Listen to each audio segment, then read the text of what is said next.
So yesterday I put out this video about why no deal is possible between Ukraine and Russia because Russia just can't see Ukraine as someone that they can make a deal with. And this is the most important video. And when I say most important video, I'm not being hyperbolic.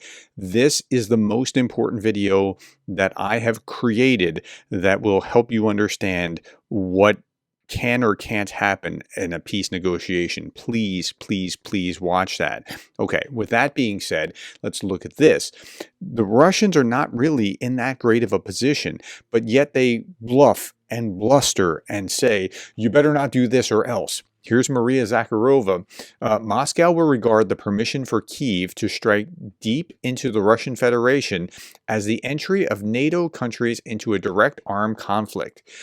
Russia has masterfully deterred the Biden administration from doing more to help Ukraine. Now, why are they saying this? Because they don't want the Western weapons to be used to strike deep into Russia. And so they're bluffing about this because they're actually weaker than you think. Because if they were, they would be on the back foot. I mean, if they did use these weapons, they'd be on the back foot. This was stated by Russian Foreign Ministry spokeswoman Maria Zakharova. She said the response, quote, will be imminent and devastating to the West. No, what's devastating would be if you were actually being hit by these Western weapons. That would be devastating and you wouldn't be able to handle it, which is why you're blowing up like a cat. When a cat gets upset or angry or frightened, they do this, right? That's what she's doing. Now, to give you a sense of what's actually happening and how bad things are for Russia, and I'm not saying the economy is going to collapse tomorrow or anything like that, but they're not doing great. Like Putin likes to go out to the BRICS summits and things like that and say, see, we're doing all this trade with most of the world. Well, yeah, yes and no. I mean, you have a larger section of the world's population, but that's because the I in BRICS and the C in BRICS are India and China. You're not that big in and of yourself. So I'm going to show you a video from Kaya Kallas explaining how the Russians think when they negotiate. But before we do this, I want to show you where the Russians are right now. This is Steve Rosenberg from the BBC talking about how today's Russian papers include rising prices and divorces increasing and a cutout prayer book for the war. They're really not in great shape. Let's listen to this. What kind of picture do Wednesday's newspapers in Russia paint about life here right now? Moskovsky Komsomolets on inflation. Every day we discover that another item from the consumer basket has gone up in price. Butter one day, eggs the next. Now the price of potatoes has shot up.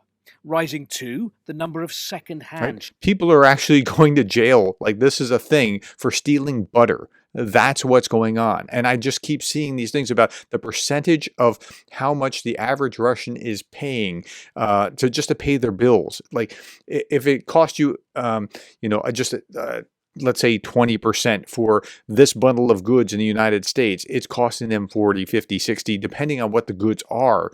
The inflation's terrible. Shops.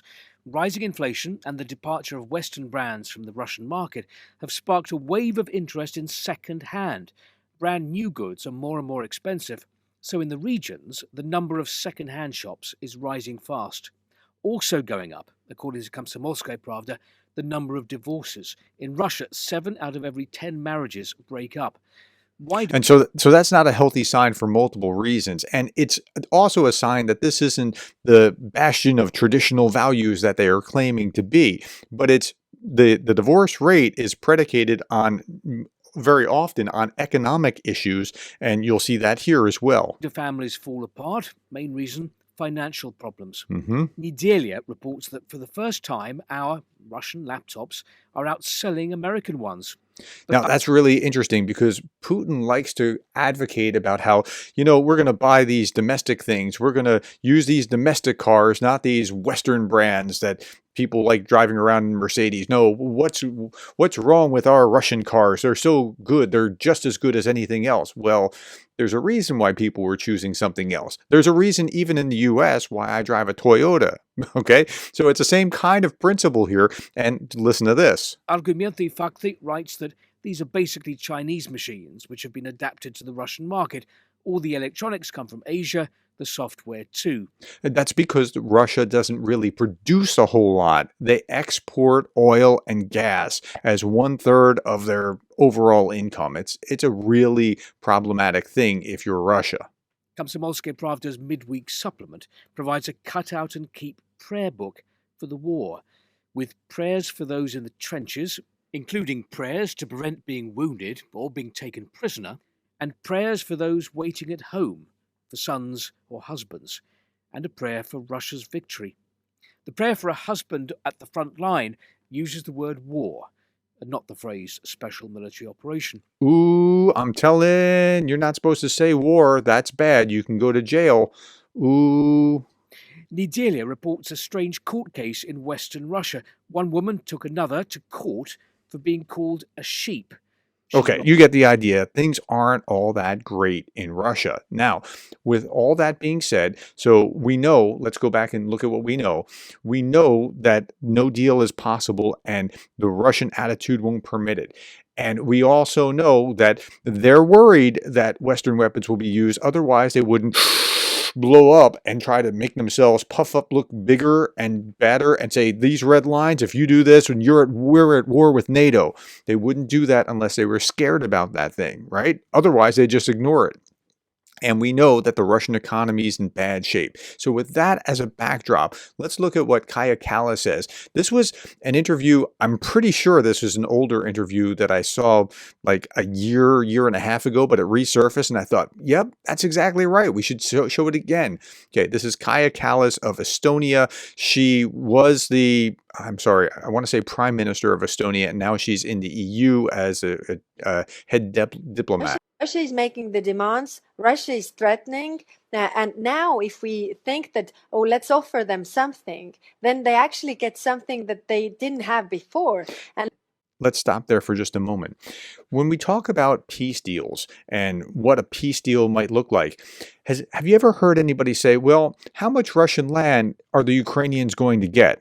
Are they going to get 4 oblasts to compensate them for what Russia tried to steal? You never hear that. You only hear how much land will Ukraine have to give away, how they can't join NATO. You never hear anything about the opposite of, like, you never hear how Russia ought to be punished. You never hear how Russia needs to be paying reparations as part of this peace deal.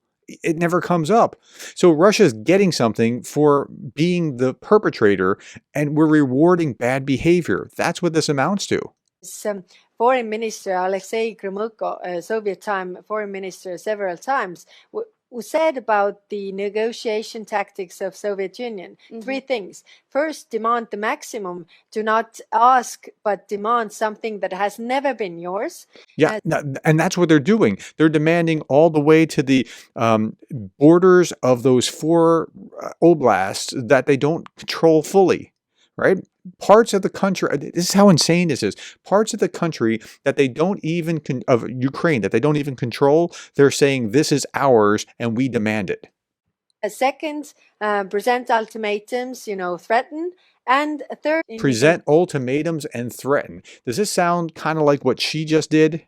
Presenting an ultimatum? Well, if you do this, we're at war with NATO. That's exactly what's going on. And third, threaten. And third, do not give 1 inch in negotiations, because there will be always people in the West who will offer you something. And then in the end, you will have 1/3 or even 1/2 of something you didn't have before. So we have to keep that in mind all the time. That is brilliant that she explained that, because that's exactly the playbook. All right, my friends, tell me if what I'm missing here. And if you haven't seen this, please go back and watch this, Why No Deal is Possible, because it will explain things in ways that, like, it's good. Just believe me, it's good. Okay?